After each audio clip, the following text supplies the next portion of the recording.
Hello दोस्तों, कैसे हैं आप सभी। मैं विपिन एक बार फिर से आपके अपने YouTube चैनल आईडी एग्ज़ाम में आप सभी का स्वागत करता हूं।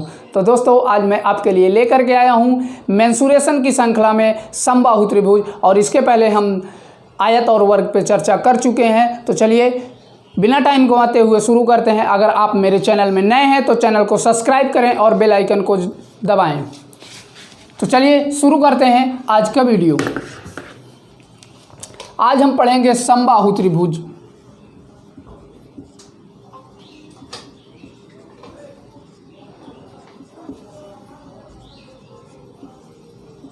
समबाहु त्रिभुज के बारे में आज हम चर्चा करने वाले हैं। इसमें कुछ फार्मूले होते हैं, उनको देखेंगे। समबाहु त्रिभुज के फार्मूले, पहले इसका परिमाप इक्वल टू इसका होता है 3a, यानी तीनों भुजाओं का योग, और इसका क्षेत्रफल होता है, क्षेत्रफल इक्वल टू इसका होता है a² अंडर रूट में 3/4।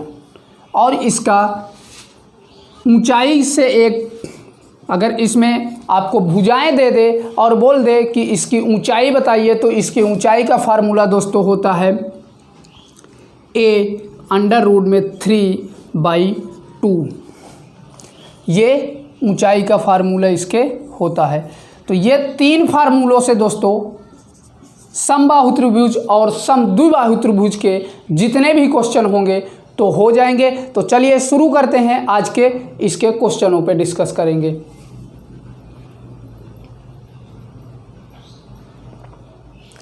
आज का हमारा पहला क्वेश्चन है, किसी समबाहु त्रिभुज का क्षेत्रफल 400 अंडर रूट में 3 वर्ग मीटर है, इसका परिमाप क्या होगा। तो दोस्तों यहाँ पर हमें दिया है कि कोई समबाहु त्रिभुज है और उसका क्षेत्रफल है 400 अंडर रूट में 3, ये दे रखा है, और आपसे परिमाप पूछा है। तो अभी जो है P आपसे पूछ लिया है।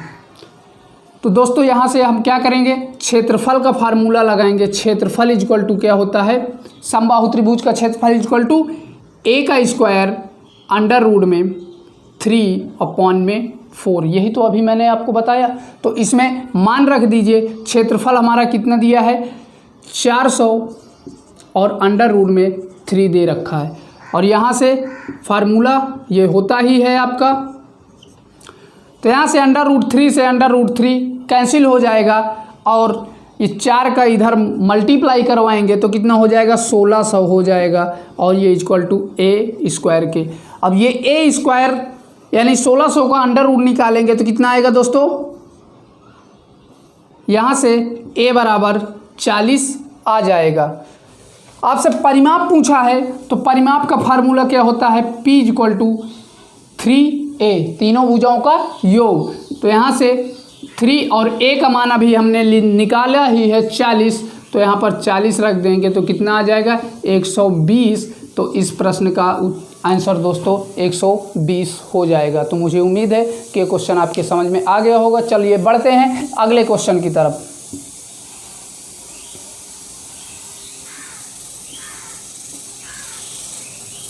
अगला क्वेश्चन आपका कह रहा है, एक समबाहु त्रिभुज की प्रत्येक भुजा 6 सेंटीमीटर है, तदनुसार उसका क्षेत्रफल क्या होगा। भुजा दी हुई है, यानी a दिया हुआ है 6 सेंटीमीटर दिया हुआ है, और आपसे पूछ रखा है क्षेत्रफल पूछ रखा है। तो हमें क्षेत्रफल का फार्मूला क्या होता है, क्षेत्रफल equal to a² under root में 3/4, यही तो होता है फार्मूला। a का मान रख दीजिए 6 का स्क्वायर, यानी a का मान हमारा 6 है और a का स्क्वायर लगा है तो स्क्वायर लगा देंगे, अंडर रूट में 3/4। ये 6 का वर्ग करेंगे तो 36 हो जाएगा दोस्तों, और ये अंडर रूट में 3/4। अब यहाँ से काट दीजिए, 4 इकन्नम 4, यानी 4 इकन्नम 4, और 4 नैया 36। तो कितना आ गया आपका दोस्तों, 9 अंडर रूट में 3। यही आपका आंसर हो जाएगा। तो इस प्रश्न का उत्तर दोस्तों 9√3 हो जाएगा। चलिए बढ़ते हैं अगले क्वेश्चन की तरफ।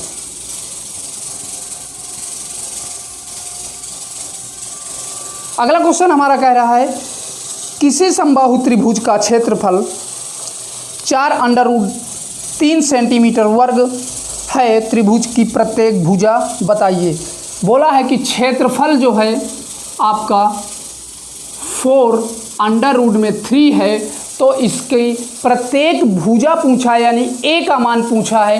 तो दोस्तों क्षेत्रफल का फार्मूला क्या होता है, एरिया इक्वल टू समबाहु त्रिभुज का a² √3/4, यही तो होता है फार्मूला इसका। तो यहाँ पर एक क्षेत्रफल कितना दिया है, क्षेत्रफल की जगह में 4 और √3 रख दीजिए, a² √3/4। तो यहाँ से 4 में मल्टीप्लाई होगा तो कितना हो जाएगा, 16 हो जाएगा। और ये √3 से √3 कैंसिल, तो इधर कितना बचा, a² ही तो बचा। तो a बराबर यहाँ से दोस्तों कितना आ गया, 4 आ गया। क्यों, क्योंकि जब ये स्क्वायर इधर आएगा तो अंडर में हो जाएगा, तो यानी कि √16 का मान कितना आएगा, 4 आ जाएगा। तो वही दोस्तों 4 यहाँ पर आ गया। चलिए बढ़ते हैं अगले क्वेश्चन की ओर। मुझे उम्मीद है कि ये क्वेश्चन आपको समझ में आ गया होगा।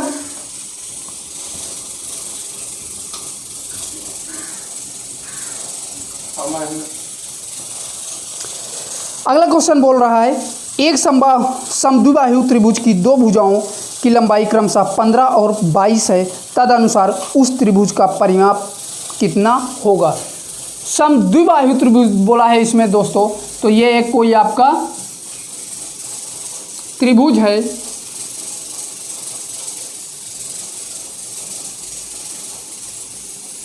अब इसमें आपसे बोला है कि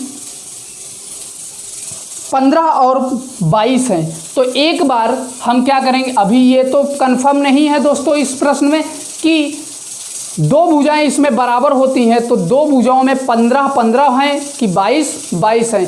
तो हम क्या करेंगे, एक बार हम 15 ले लेंगे, एक बार 22 ले लेंगे। तो एक बार, और भुजाएं कितनी हैं, 15 और 22 दे रखा है आपके क्वेश्चन में। तो हम क्या करेंगे, एक बार दो भुजाएं 15 की ले लेंगे और तीसरी 22 की ले लेंगे, और दूसरी बार क्या करेंगे, 22 की ले लेंगे और एक 15 की ले लेंगे। तो पहले हम 15 की दो ले लेते हैं, और पूछा क्या है आपके क्वेश्चन में कि उस त्रिभुज का परिमाप हो सकता है। तो यानी कि जब हम दो भुजाओं को 15 ले लेंगे तो परिमाप हमारा क्या हो जाएगा, परिमाप क्या होता है 3a, यानी कि तीनों भुजाओं का योग।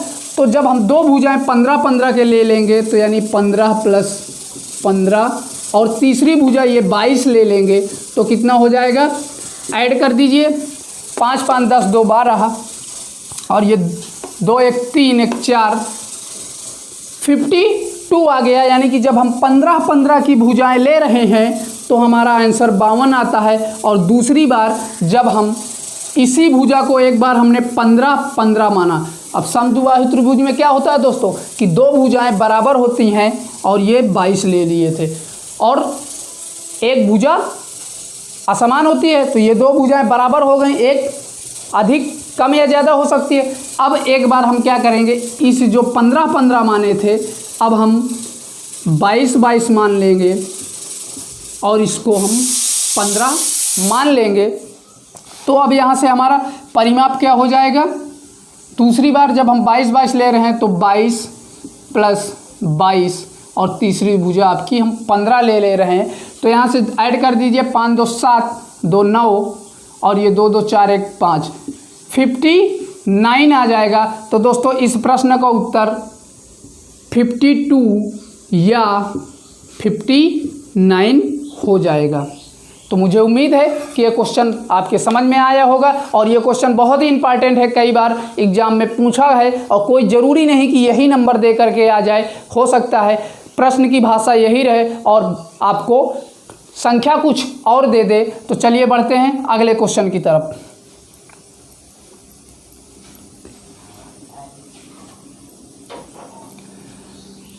अगला क्वेश्चन हमारा दोस्तों कह रहा है, यदि एक समद्विबाहु त्रिभुज के लिए प्रत्येक समभुजा की लंबाई a यूनिट है और तीसरी भुजा की लंबाई b यूनिट है तो उसका क्षेत्रफल क्या होगा। तो दोस्तों यहाँ से एक त्रिभुज हम बना लेंगे। ये हमारा कोई त्रिभुज है ए बी सी, कोई त्रिभुज है और आपसे बोला है यहाँ पर ए डी, इसमें लंब डाल दीजिए और कह रहा है प्रत्येक समभुजा की लंबाई a यूनिट है। समभुजा मतलब बराबर भुजा, तो ये a हो जाएगी और ये भी a हो जाएगी। और दूसरी भुजा मतलब तीसरी भुजा बोला है b, तो तीसरी भुजा यही तो बच रही है, तो तीसरी भुजा ये b हो गई दोस्तों। अब यहाँ से आप ध्यान दीजिएगा कि समद्विबाहु त्रिभुज है तो दो भुजाएं आपस में ये बराबर हो गई, इसीलिए सम बोला है। तो दो भुजाएं हमारी यहाँ से बराबर हो गई। अब देखिए ये B से C तक की दूरी B दिया हुआ है, तो अगर हम B से D तक की दूरी देखें तो ये कितनी हो जाएगी, B/2 हो जाएगी और ये भी B/2 हो जाएगी। दो दूरियों में बट जाएगा क्योंकि पूरी दूरी हमारी D है, तो ये जब लंब इसमें पड़ गया तो क्या होता है, कोई किसी त्रिभुज में जब लंब पड़ता है तो जिस रेखा पर पड़ता है उस रेखा को दो भागों में विभाजित करता है, तो ये बराबर बराबर दूरियों में बट जाएगा। आप देख रहे होंगे कि B D is equal to D C के, क्योंकि ये भी b/2 है और ये भी b/2 है, तो हम कह सकते हैं B D is equal to यानी बी डी बराबर है डी सी के। अब यहाँ से ए डी का दूरी हम बता सकते हैं, इस लंब की दूरी बता सकते हैं, तो A D is equal to क्या होगा, A D is equal to under root में इसका ए बी का स्क्वायर माइनस का ए डी का स्क्वायर।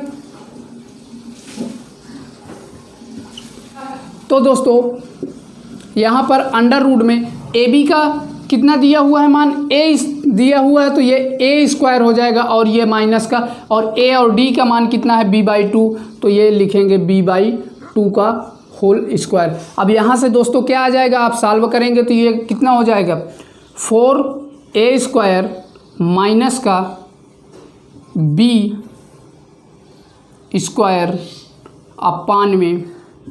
हो जाएगा।